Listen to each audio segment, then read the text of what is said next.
So, to be honest, I had considered not making this video, because, sadly, Snefru is one of the historical figures that we know almost nothing about, despite its importance. However, I quickly changed my mind. One of the main objectives with this channel is to talk about Egyptian history, while respecting their mentality. And Snefru was very important to the Egyptians, possibly even more important than his famous son.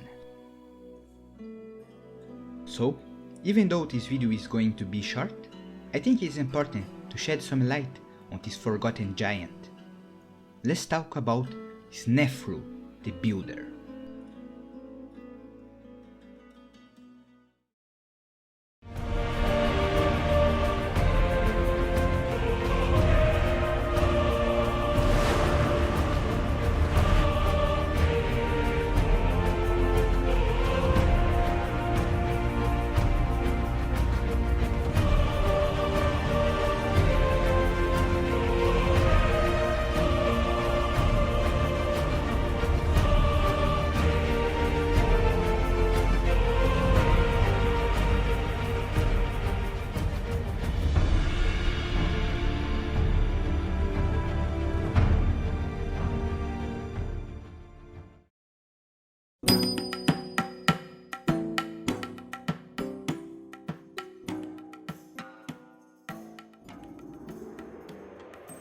Snefru is the first king of the 4th dynasty, and, as I commented in my last video, beyond its founder Djoser and its last monarch Huni, we know almost nothing about the 3rd dynasty, and even today, historians have trouble establishing a chronology for this period.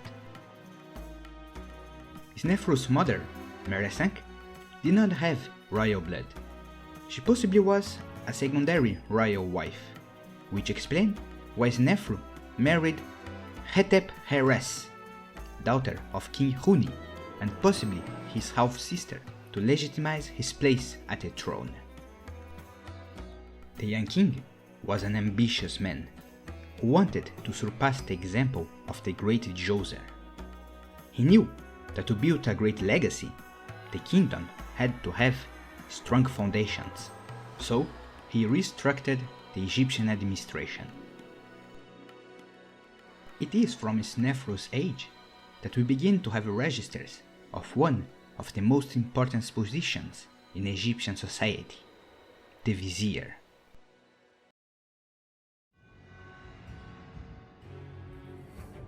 This title existed before. However, it was Huni's son who increased its importance. The vizier was, after the king, the most powerful man in Egypt, a sort of prime minister whose responsibilities were to ensure that royal orders were respected, to take care of justice, the protection of the king, collecting taxes, etc. Of course, such an important role was entrusted only to members of the highest confidence. Snefru, for example, chose his son, Nefermaat. We also know that this king reorganized the internal management of resources to increase the centralization of power around the royal figure. In Snefru, we have an important foreign policy. At the commercial level, the Pharaons Une report the construction of 40 commercial ships for an expedition to Lebanon in order to bring back cedar wood. This wood, very expensive, will be used to build the new ships and the door of palace. The king will also pay special attention to exploration of mines in Sinai. Indeed, he exploited this region so effectively that he became a local deity there. But Snefru did not only use diplomacy to accomplish his ambition. The Pharaons Une described 2 military expeditions. The first to the kingdom of Kush, where 7,000 prisoners and 200,000 head of cattle were captured, and the second in Libya, which will take 1,100 prisoners and 20,100 heads of cattle. Such incursions must have been incredibly devastating to the populations of the raided countries. His purpose was to finance his building projects and maintain a large workforce. He organized the country to allow for fewer people to produce food, and also developed methods for a large-scale quarrying, and his builders learned how to make pyramids. The reign of Snefru was a reign of experimentation. He was the only king of Egypt to build 3 great pyramids. The first one was the State Pyramid of Medium, which must have disappointed the king, because it was never completed. After, he built the Curious Bend Pyramid, that had an original slope of 55 degrees, but the unstable rock under the monument caused the pyramid to crack. So, the builders constructed a casing around the base, and the rest of the pyramid has a 43-degree angle. And finally, we have the Red Pyramid, which had the core made out of red limestone, from where came its name.